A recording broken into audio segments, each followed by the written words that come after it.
good to go.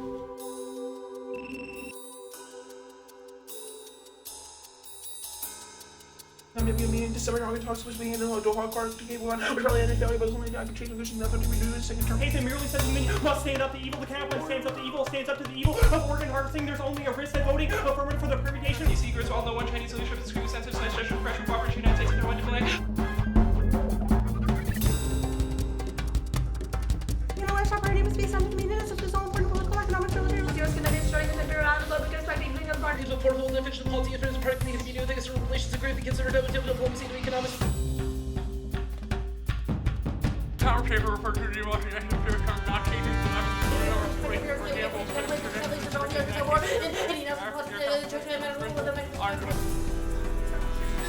Impossibility to why you vote for the we should vote for the permutation because the permutation is by experimentation nature and they indicates the progress this way. China this way. see all our impact now spell with all the isolation. Yeah, unless we're systematic transfer from. But all of they say the limits are they say how you have an appropriate Quick enough time to enjoy explain that above then. Well, I'm going to be here. focus.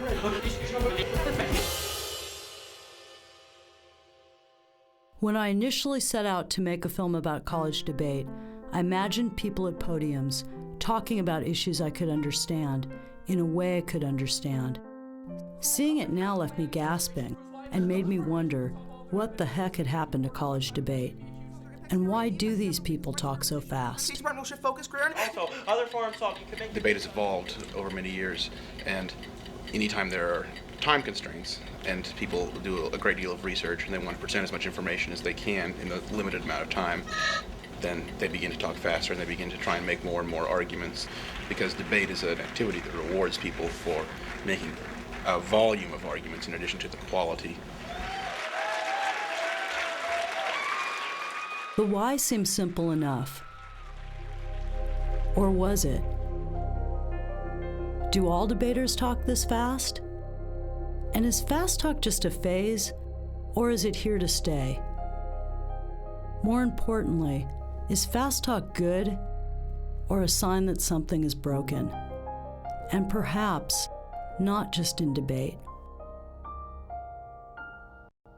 To answer these questions, I spent a year following the Northwestern University debate team, which had won more national debate tournaments than any other team in the country. Northwestern was led by Coach Scott Deatherage, also known as the Duck. I met Scott for the first time at the beginning of September. So I walked up into the Hardy house, went up to the second floor and said, "Hi, I'm Jeff Derrick." And he gave me my key. He was like, "You're in Bob 101 or whatever." And I took my key. I said, "Okay, nice to meet you." It's nice to meet you. And I walked out. And I thought he was a little crazy. Get to work and get a goddamn bit. He's very big, he's tall, and he's always loud. So I assume a lot of people are kind of just nervous to even approach him. Winning is about hard work. Winning is about teamwork. Winning is about character. And winning is about commitment. When I first met Scott, I thought he was awkward. Casual conversation felt difficult. But the more we talked, the more I liked him. Scott eventually told me he had been an angry, anti-authoritarian teenager. His parents died when he was young, and he was taken in and cared for by neighboring families. He felt guilty about accepting so much from others and saw coaching as a way to give back.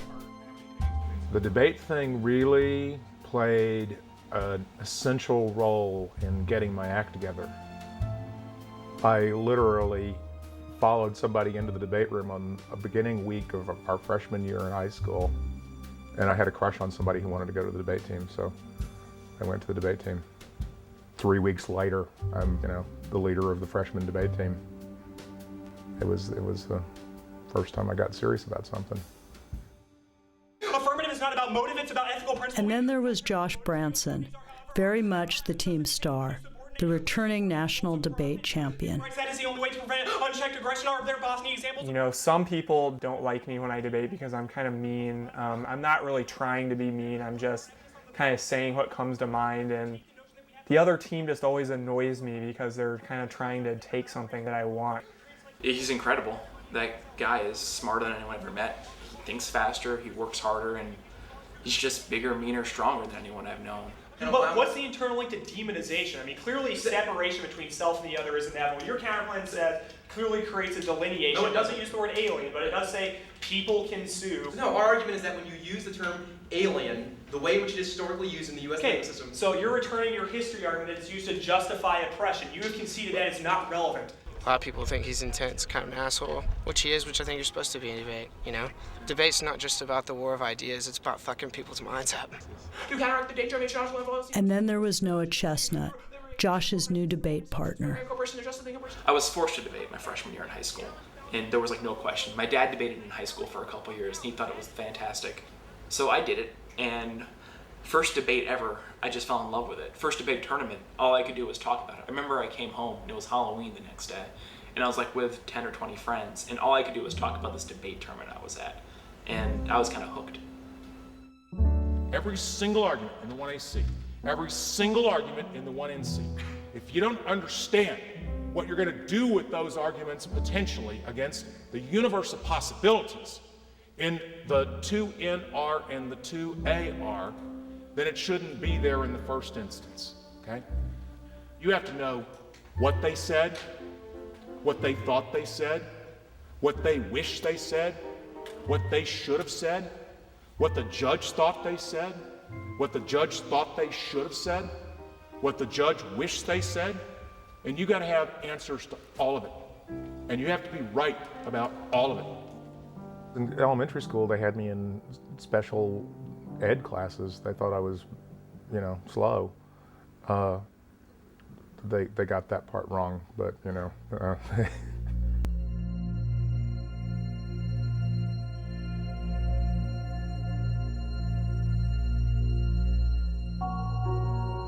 The shiny silver trophy is the first place trophy for the National Debate Tournament. 2 Northwestern students won it last year, Tristan Morales and Josh Branson, and Northwestern teams have won it in 13 of the 59 years of the tournament. It stays in the possession of the winner until the next tournament comes around, and if we want to keep it, we got to win again, so we're going to give that our best shot. Questions about fast talk were still on my mind, but first I had to understand how the game was played. In August, there's a group of teachers, professors, etc. that release a resolution for the year. A resolution is the idea that's going to be debated about all year long, and it's usually a position that X or Y should be done.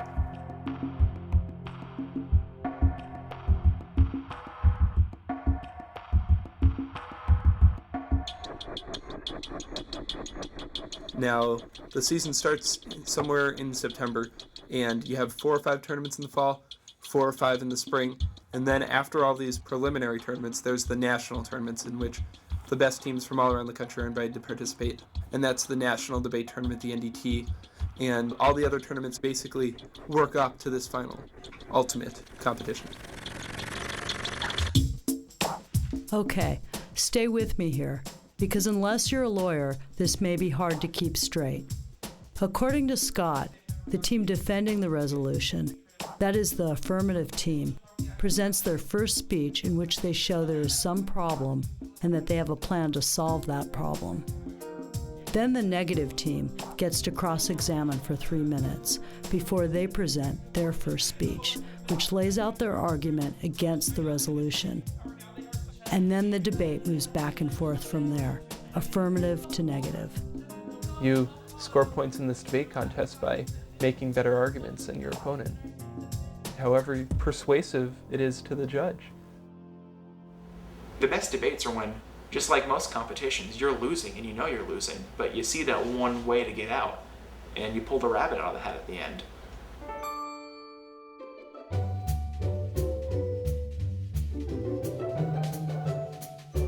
I also found out that one of the more challenging components of the game was the partnerships. mean, the partnership is like a marriage. It's one of the most frustrating elements of it to me. I would prefer it if it was individual, one-on-one. Kind of evaluation to actually make things. You know, you hear your partner give the last speech and you're like, God, if I had just been doing that, I would have done this and I would have done this and we would have won. And then, you know, you lose and it's just like, and it's, you know, frustrating.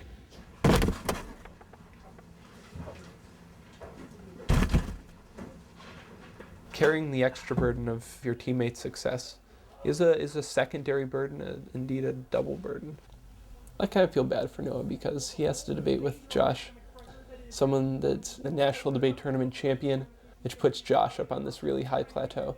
I mean, if I debated with Josh in the same way that Noah debated with Josh, or anyone that's not of similar talent debates with Josh, it's difficult because he's just so good. He's very intense. And Noah's a great debater himself, but obviously Josh is, you know, so having won the NDT with Tristan, it's difficult for Noah to step in and try and fill Tristan's shoes. They got some problems and, you know, that's it.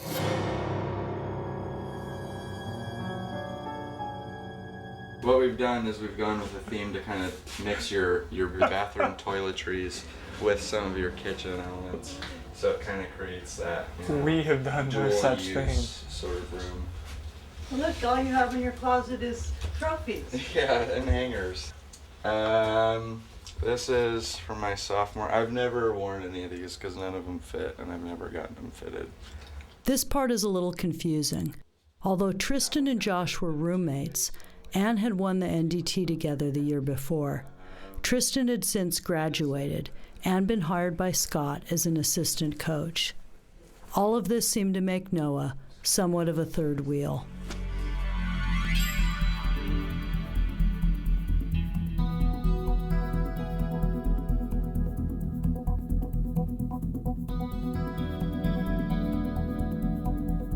Okay, although I still didn't understand the intricacies of the game, I felt like I had a grip on the basics and could start to think more about fast talk.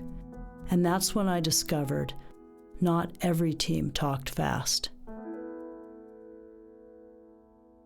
Black people and people of color are trapped daily. Jean Grey says the mass ignorance must stop. Such a rich country with such an oppressed and battered mentality will take years of unlearning and serious healing until people realize and are able to utilize all of its resources to their full potential. If you incorporate personal experiences into political decisions and establish personal experiences as the only accepted knowledge, the activity becomes a sort of policing in which we regulate whether or not the group fits into the personal experience that is seen as accepted or seen as the correct personal experience. If we allow people to speak for others, that's the type of repression that gets propped up, that we allow others to speak from positions that they never even experienced. That's what we're talking about in this debate community that should be validated. You can't access or argue against personal experience. Our evidence indicates that it would make these arguments personal, which means people will feel threatened. The exclusionary implications of this are twofold. I am a Black Panther after backstabbers and dream snatchers watch your ass, I'm finna catch you. I ain't coming soft porn, I'm fucking you hardcore. With my dark complexion and redirection, don't try to extend any arguments because I'll soften that erection. Slide up. Confronting privilege, that's really the question Louisville wants to ask. Have you confronted your privilege? Me and my former debate partner, we talked to Louisville about how we had confronted our privilege and that sort of stuff. And no, it did not work. It backfired. Louisville said we hadn't confronted our privilege and we lost the debate. Like, I debated a Louisville team once who was like, we're black, we can't talk fast, and it is mean that you are talking fast. And I don't think that there's any like linguistic racial differences that make it so that, you know, white people or males are better debaters than others. You probably take me literal, but listen for a while. But I learned that almost all fast talkers attended expensive summer institutes prior to college, which maybe meant fast talkers were also privileged talkers.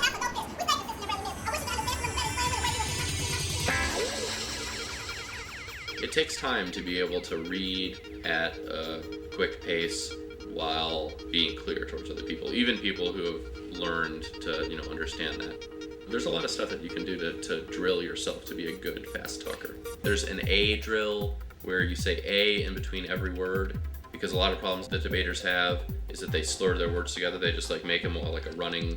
And so if you have to say A between every word when you're practicing, it forces you to say every word while still trying to go fast.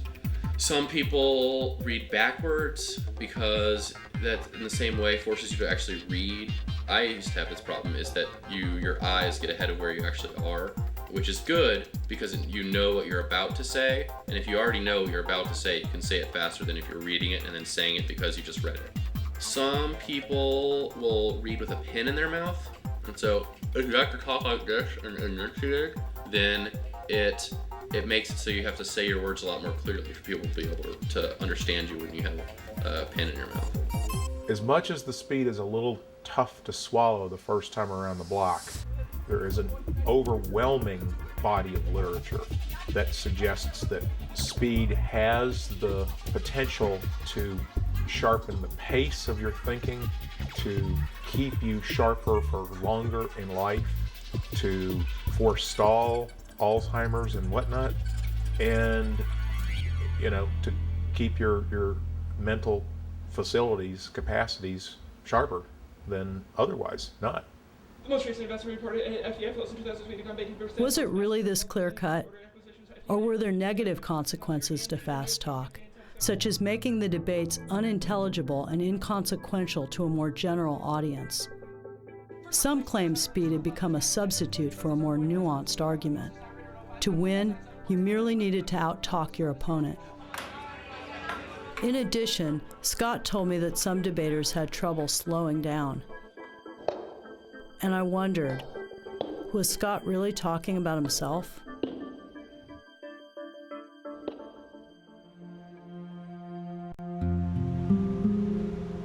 The days are long, long, long, long, long. You gotta be up and ready to work at 7 a.m. You don't get done until 10 p.m. on a good day, 2 a.m. on a bad day, and then you get up and do it all over again. This is my family. I'm a biological father to no one, and father to, about 300 kids now.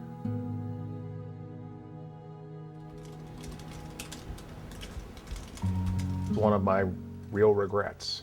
As I look back, I think I can pin losing 2 relationships to the simple conflict of high time demand and the amount of time that I spent on the road.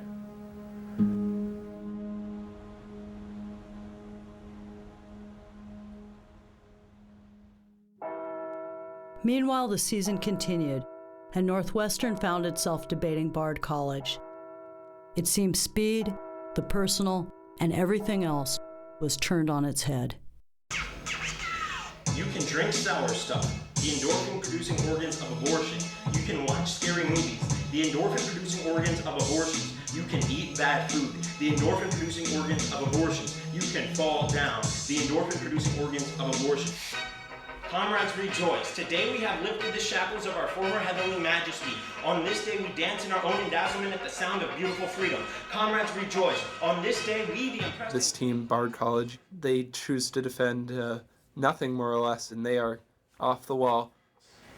I mean, people will eventually die, but we should not, take away their choice to live if they don't want to die. All right, so tell me, why is that bad to take away someone's choice to live? Non-traditional teams is what they call themselves. Teams that do things besides talk fast and cut evidence, and I guess they do a little bit of research to find out what they want to say. They kind of claim that they have like a project that they're advancing, and that their mission in life is to transform the debate community and turn it into some activist site for resistance against, power structures. Today we have lifted the shackles of our former heavenly majesty. On this day we dance in our own endazzlement at the sound of beautiful freedom. Previously, God gave us meaning. We did do things or didn't do things because it was right or wrong in the eyes of God. Now that God's dead, our moral obligations are out the window. I mean, what is verifiable in these debate rounds anyway? Someone pulled Camus against me, and I never met Camus. If I took Bard seriously, their mocking was a critique of the present state of debate. I think supposedly 2 people quit debate because of us. Because we turned over all the chairs in the room and kind of yelled, and Steven took his pants off, and they decided they were really angry. Then again, perhaps they were just incredibly pretentious and annoying. I don't know. Debate itself is about a resolution, hypothetically. And when these teams kind of go away from the resolution, then how do teams prepare? How do they research? Is debate even about research anymore? I don't believe in anything, because I've been doing this long enough to know that I can justify nuclear war as well as I can justify, saving all of humanity.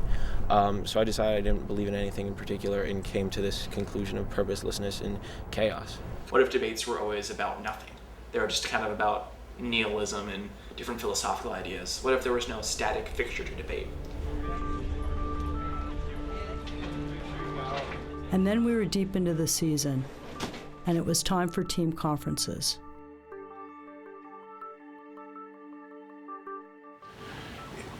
Let me just tell you that the honest truth is I can walk into the room and feel when a team's not working as a team, and I can walk into a room and know when they are.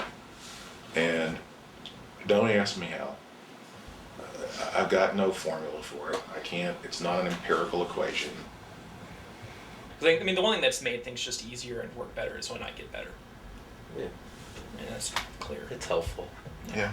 It's helpful not to suck. Yeah. No shit.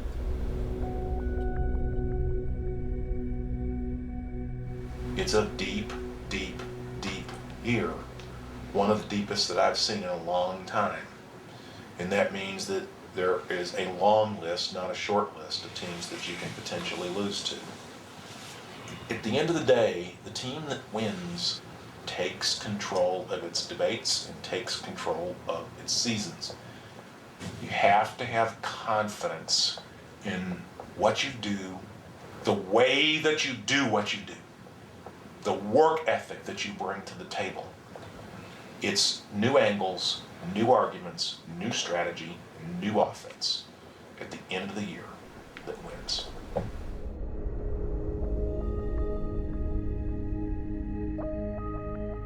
Y'all are slower at moving between debates than any team I've seen. And that's because those boxes are bigger than you are. This is going to require me going out and figuring out how to rent you a damn dolly. Frankly, the two of you are getting less prep time before debates than any other team we have. And that's because you're slower at moving. I mean, it's that simple. Part of that's just the physicality of what moving takes and just your physical stature, and we need to fix that. I didn't think the attitude towards women and the drive towards fast talk had anything to do with each other. Hey, where's your women be? Huh? You know what we fucked up? Giving them the vote. Then I began to wonder. Being able to argue well and spin your evidence and read fast, all these things aren't really attributes that are particularly feminine, right? I don't know if you've noticed that people aren't that attractive when they're speed reading. And you can't be really too nice and polite because to a certain extent you have to capitalize on the confrontation. And I think that a lot of girls, it's kind of antithetical to what they're told to act like. A lot of the reason why a lot of people like it is just a real competitive urge to just be better than other people. And I don't know, maybe I don't know too much about, psychologies of people, but maybe the women just don't really have as much interest in just beating people mercilessly as much as you can. All right, Mary. My mind filled with images of women who love to compete and crush their opponents. Still, there might be something about the present state of debate that alienated many women.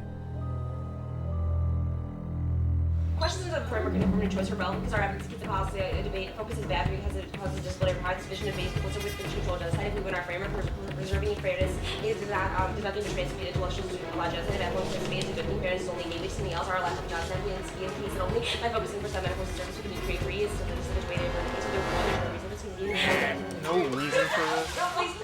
Okay, I don't want to do this anymore. No, Mary, it's fine. Just keep going. Just don't say there's no reason for it. Explain. Remember the Ducks whole thing in the 2AC. No, there's no reason. They don't give any warrants. I just said they have no warrants. Well, that's obvious then. But then explain why the argument is false. If they don't give a warrant for something that's not an argument, just skip it. One, we can see as illusionary. We maybe no evidence supporting their interpretation. Two, role-playing is bad. This confliction of agency. We begin to believe that we are the same against feeling powerless. We are methods to solve all their harms. Therefore, science they don't need. Their argument. I don't really don't like this. Please don't hurt this. What's the matter? I can't. I stutter a lot. Well, that's what we're working on. That's good. Ronnie toughed it out. Mary, it's debate. You have to speak in public. That's what we're working on. If you do it now, it'll be easier during the year. This is just water. It's not, I mean, everybody's rooting for you. Aren't you glad you did it? No. Why not? We're glad you did it. We love you, Mary. Huh?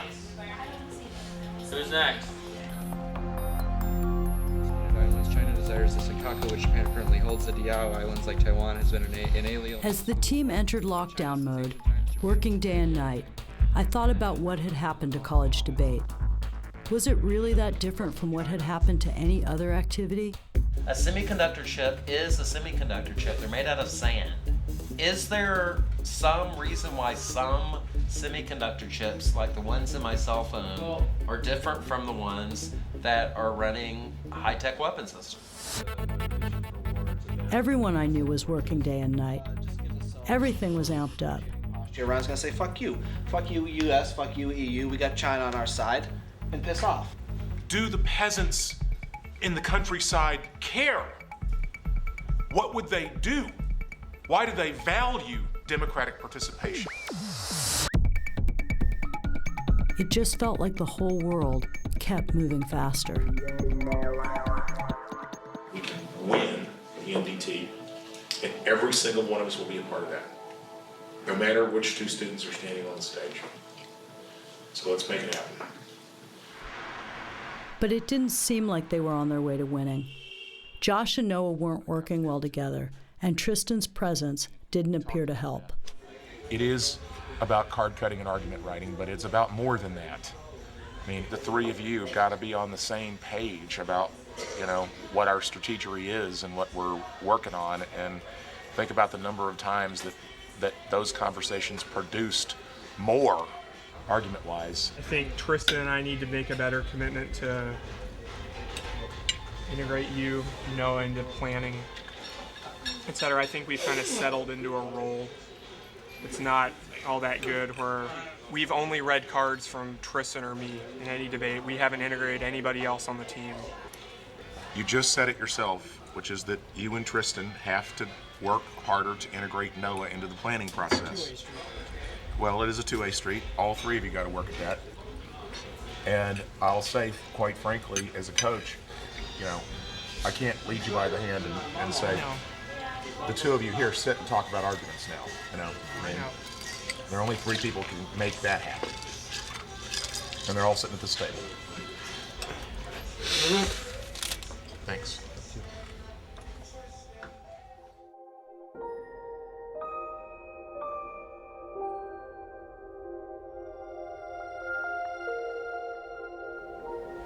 The Pyramid Trophy is awarded each year to the team that the committee decides is the first ranked team at the beginning of the tournament. Tristan and Josh are one of the few pairs that have actually won both trophies in the same year. As the tournament approached, it was clear Scott was under pressure. Not only was he coaching, he was hosting the NDT. Come on in. That's a little different even from 10 years ago, huh?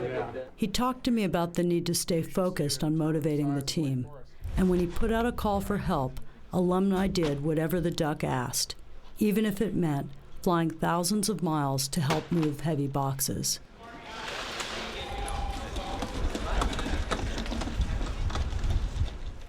Greetings, ladies and gentlemen. My name is Scott Deatherage, and I'm the Director of Debate here at Northwestern University. Welcome to Evanston, welcome to Northwestern, welcome to the 60th Annual National Debate Tournament. Now, how schools and teams get to the NDT is even more complicated than the various trophies. A very simplified version is this. A two-person team gets invited either because of its reputation, based on previous performance, or because of its season record in district debates. This year, Northwestern would be entering 3 teams. The Copeland Award is a ranking system based on the National Debate Committee, and they rank your performance for the year, the overall year. All the teams in this room, I'm impressed with each and all of your performances this year. So let's start with number 4, Northwestern BC, Noah Chestnut and Josh Branson.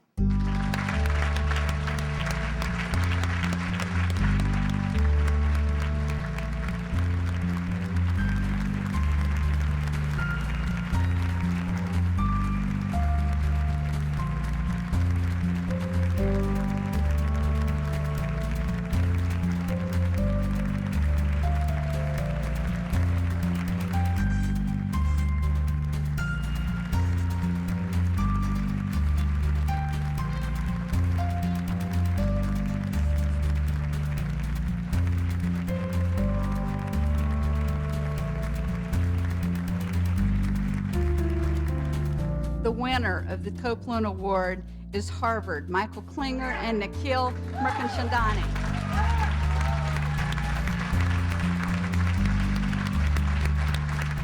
It's worth mentioning that Harvard is one of Northwestern's arch rivals. And again, Northwestern had been in possession of this trophy until now.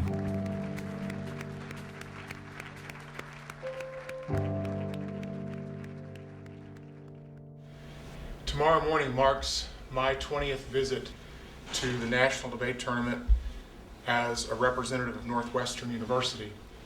That's a lifetime for many of you in this room, and in a way, it really is a lifetime for me too.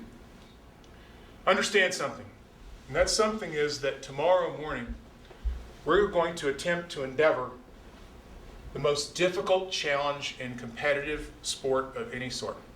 We're not going to try to be national champions. We're going to try to repeat as national champions. And having been there several times before, with many people sitting in this room, let me tell you something, friends. You think it was hard before? It wasn't hard before. It will be harder 10-time-fold again. And that harder starts tomorrow morning.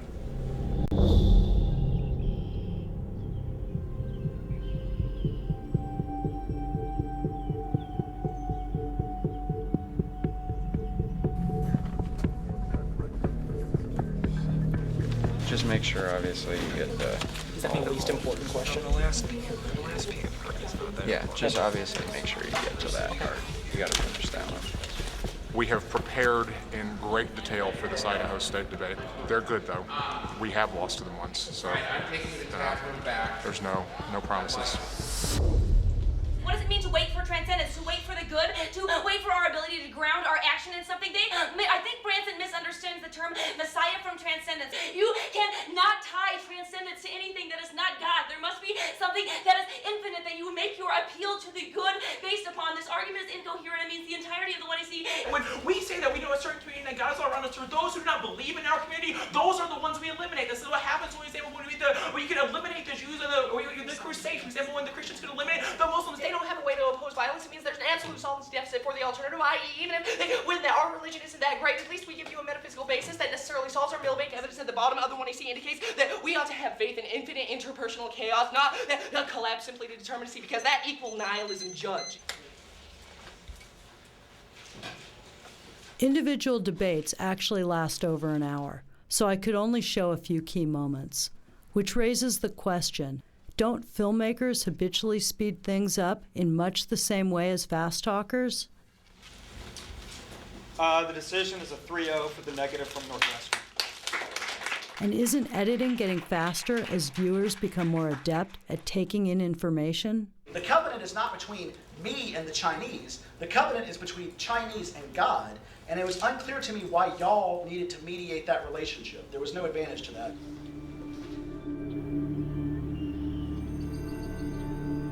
And I thought about how filmmakers condense time to keep an audience engaged.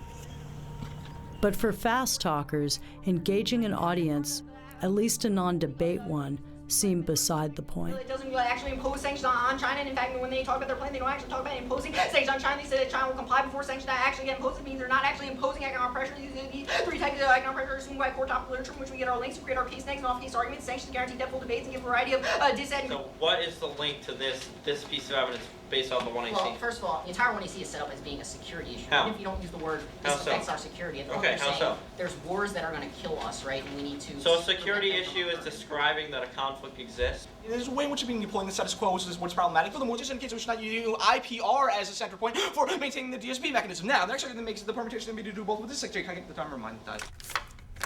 The decision is 2-1 for the affirmative from Northwestern.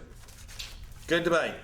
Isn't the plan huge? Yeah, the plan is humongous, but they're going to say anti-dumping is worse than countervailing duties. It's a different thing. It's like a sanction as opposed to just a matching. So it hurts the Chinese more. Hurts it more. You got 5 minutes. Good luck. Wildcats win. Wildcats fight. All right, this Watkins evidence talks about the Shun Zhao gas field. Do you have any evidence that that's in the Senkaku Islands It is EEZ? in the Senkakus. Senkaku Islands have a 12-mile EEZ around them, right? That's what they've been classified as. They're like rocks and some are islands. So they have a 12-mile EEZ. You have not read any evidence that says the Shun Zhao gas field is in that. These are the only rocks Yes? in the East China Sea. These are the only islands that are there. How You do you, have to what, prove where's that. that evidence? This is just a card about why an East China Sea war is probable. So you think if Altogether. the So China plan and is Japan are that like admin- fighting over the East China Sea, and it so happens that the U.S. 7th Well, Fleet is parked they're like not- 12 miles away from where the Well, actual war is happening, they're not then it's fighting going to yet, be that's like, the well, thing. you know, it'll be diffused.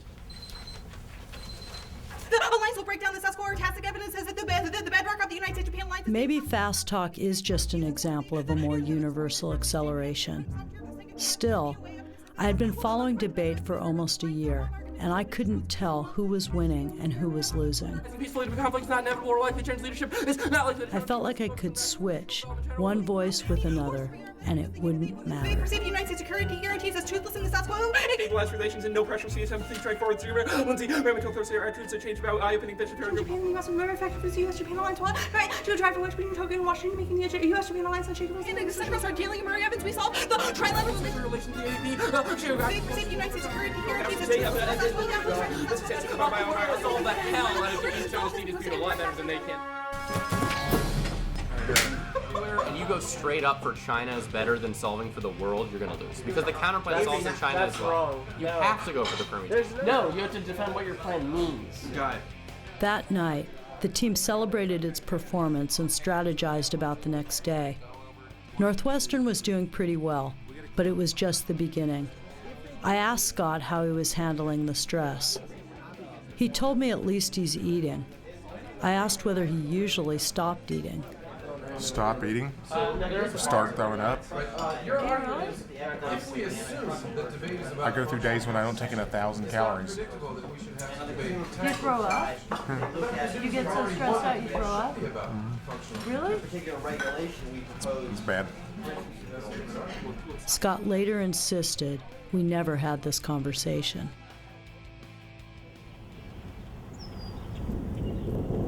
And then the team was back at it, and despite any misgivings I had about fast talk, I was in awe. They send this bully analogy that they use a mirror. They hold a mirror up to the bully. No, you crack the bully on its head. That our argument is that your determination of who the bully is an arbitrary one. Our evidence indicates that their use of the plan to scapegoat China and treat them as a bully conceals the role of the U.S. as being a bully, which means even if they pretend to recognize the United States, the fact that they can wait until the 2AC to initiate these arguments and say, oops, too late, or the negative is precisely the internal link to destroying debate, we would literally never have an argument because whatever our dissat is, this is what this team does. They say that's what we meant. You could have read this argument in the 1AC. We have hella evidence about why the way in which we view the world is good, but Dan is too slow to read it in the 1AR. There is a very low risk of a link to this argument that we do not kill the forum. They are the ones who kill it by negating, by locking us into a specific political thinking, by characterizing our app as what Congress would do, or assuming that we ever affect Congress. They destroy the ability for this space to be a way of rethinking the way the squad works. If you vote affirmative, a genocide will not happen. This is just the truth. It proves our argument that debate is an area for thought experimentation. It is not a place to just bludgeon us with the idea that what you think could be a genocide. If you affirm, voting affirmative is affirming the ballot as a method of new type of thinking. It is not affirming all of their logic behind all of their entrances. The same type of politics is no questioning of the legal system. We are the ones who call it into question. As usual, I couldn't follow most of what had been said, but I did catch the Harvard debater saying that his partner couldn't speak fast enough to present a critical piece of evidence. So was the ability to speak quickly more important than the ability to formulate the best argument? Winner of the debate on a 4-1 decision is the negative from Northwestern.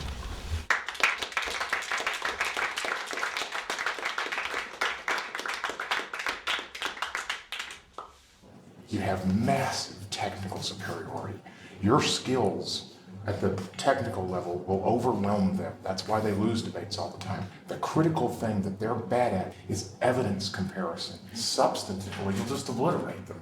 And you got the judges to do it with, okay?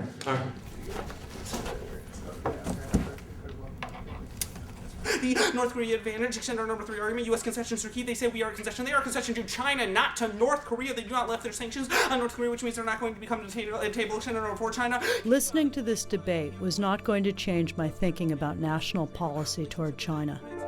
One word flowed into the next, and once again, I lost track of what was being said. Not that I wasn't engaged. I was, but more as if I were watching some kind of avant-garde performance.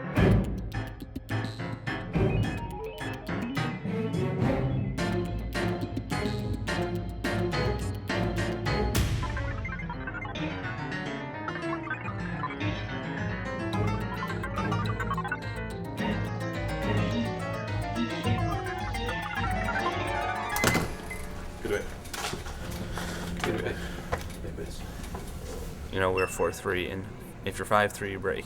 4-4, you don't. So this is obviously probably the most critical debate round I've ever been in so far. And maybe it was okay that it didn't change my thinking. Maybe it was enough that it had a powerful effect on those involved. The decision is a 2-1 for the AF from Iowa.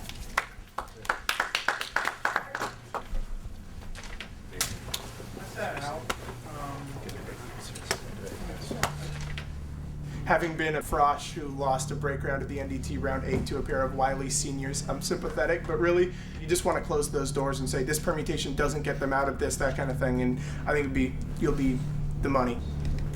Taiwan would constantly be coming up, and it affects investors. I could think of all the reasons why the DA links, but you gotta say it. Don't get too disheartened, it's another night of partying. Maybe someday you two can grow up and lose in the doubles and be last NCT. That's what I was thinking. When you were saying that, you were like, so we could lose the doubles for 4 years.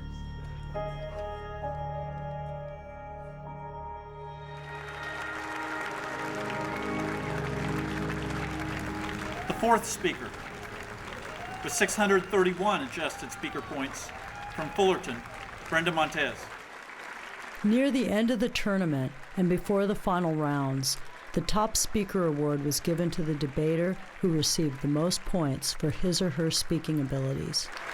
The second speaker, with 636 adjusted speaker points, from Harvard, Michael Klinger.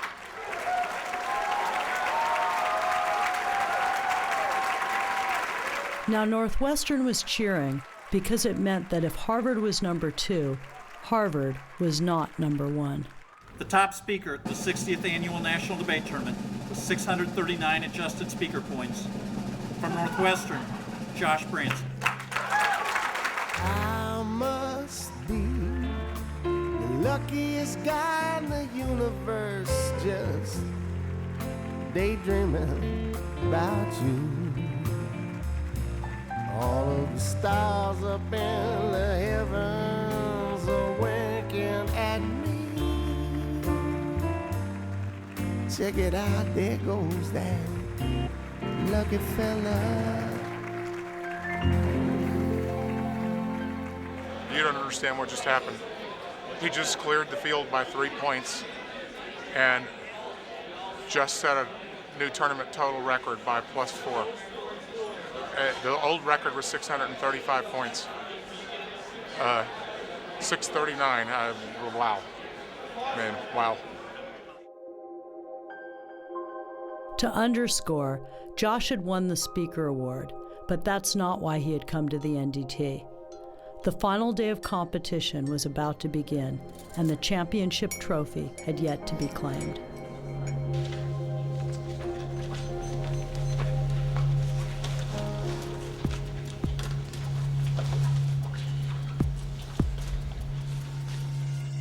cross-sex checks, you don't ask, it's not a voting issue. We can clarify, 2, no resolutional basis means it's arbitrary, not a voting issue. 3 is going after us. Or no, ridiculous plan or 1 is mortgage evidence in the case of the type of economic pressure the plan uses to establish a viable political baseline for global interaction because it means the United States. Retaliation is unique. It proves that we have uniqueness argument for us. They say no challenge. Their plan is the backlash they're talking about that you're driving them out. In OJ South Tennessee's Port Waterway Forest Directions, the regional sea lanes are looming large. The China said challenge the U.S. We didn't run a business today. They said they burned our place as many there because pressure chief. They have no age. Look, we read a definition of substantial in our 1 and T that says 2%.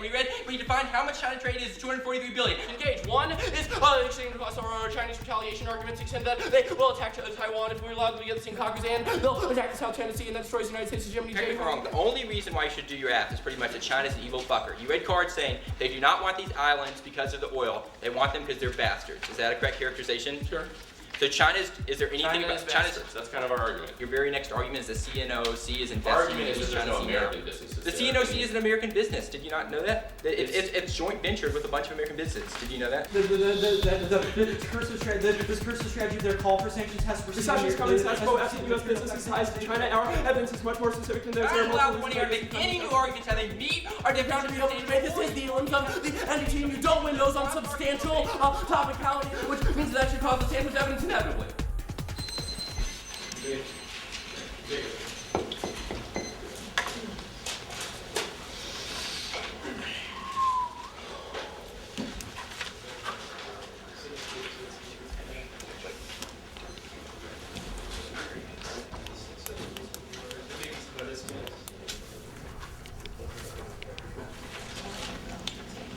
Is everybody here? The decision is a 5-0 for Wake Forest.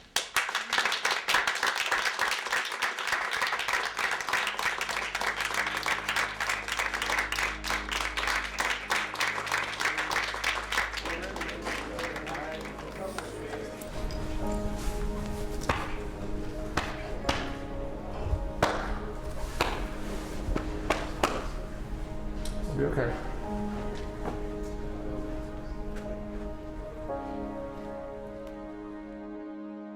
Now only Josh and Noah were left. They were Northwestern's last hope of winning the championship.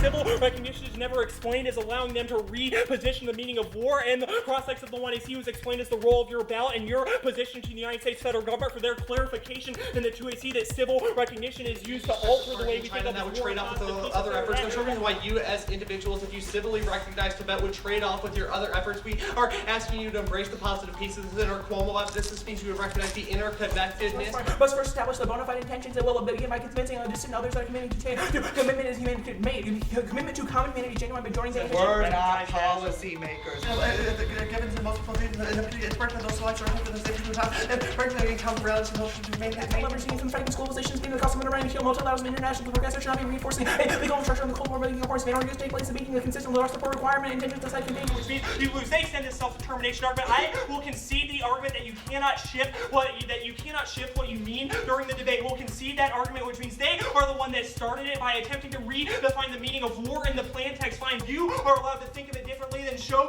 we. So don't let any side shift. We are stuck to I guess, a static interpretation of self-determination. But if that is true, if they win that self-determination, it should be treated up as static, then so should war. If they win the argument that war can be somehow reinterpreted, then so can self-determination. Our argument is just that your static reading into self-determination justifies your own war argument, which means you cannot generate any offense. And even if you do, our impact argument outweighs because they have conceded the only way to confront Cuomo, etc., is to avoid this sort of proxying and trying to outweigh this argument. They are really screwed here. They have conceded that they will stick with their definition of self-determination, which means they do not solve any of the 1AC because self-determination is a form of negative peace. Our 1AC still in evidence indicates that this is justification which is allowed for the alternative text links as well. This is damning to them because they will put economic pressure on the PRC if their argument solves any percent of the case. They say the presumption argument for our full much evidence indicates that this is a question of orientation, which means that presumption is really irrelevant. All we have to do is that you can be a better participant in the world of participatory proxy, which will increase your self-activity and we will self-activity. I think it's going to turn on the question of the legitimacy of the permutation and the competitiveness of the counterplay.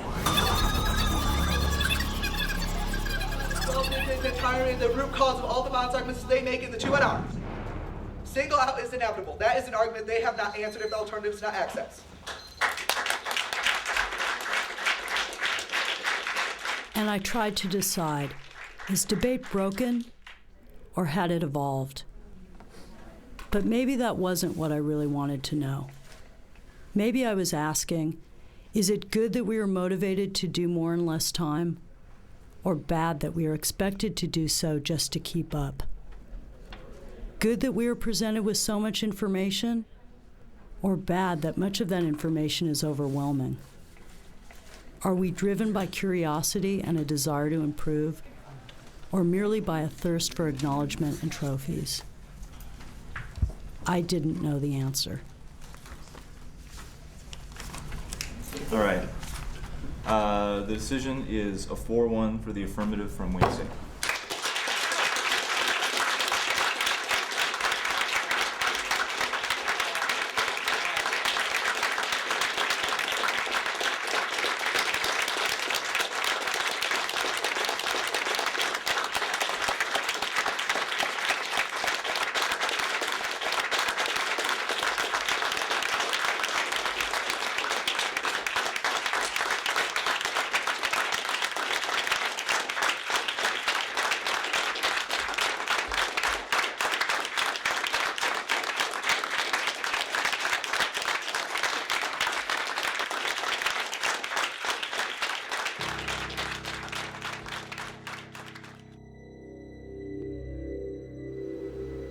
It is sometimes almost like falling off a cliff.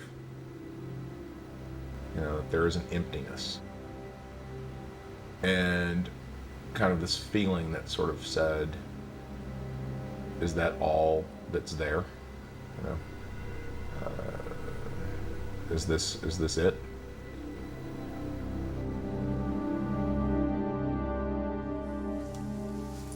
I know this is tough. I know we've all worked hard. And I know we're all disappointed. And do fundamentally believe that we achieve something by losing. That does happen. There isn't a person in this room who wouldn't go back and replay the last year if we knew what one thing or two things we could change to change the outcomes for Jeff and Avery and for Noah and Josh today. And in the end, sometimes it doesn't happen. And today it just didn't happen. And that's pretty much all we can say about the results. But as you walk away, know two things. The first is that it will get better, and it'll get better soon. I know it hurts right now, but I've been through it before. And the second thing that you should know is that I'm proud of you. I'm proud of you because of everything that you put into it to try and make it work. And so after you've done all you can, there's nothing more that you can do. And today it didn't work. And we just have to accept that and move on.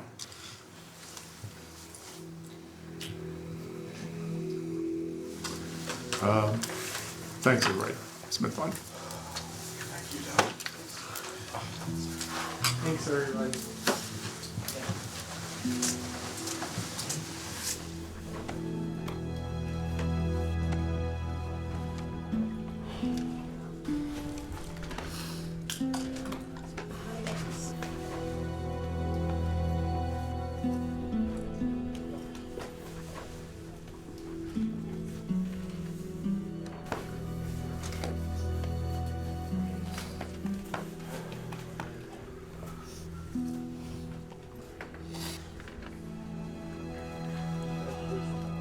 The following year, Scott was named the Ziegelmuller NDT Coach of the Year.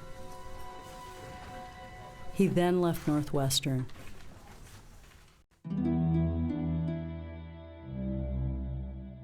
Soon after that, he died of a heart attack.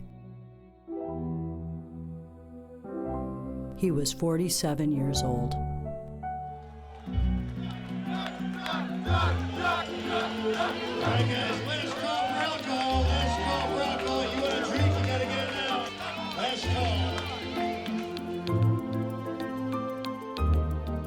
As to Fast Talk, the debate continues.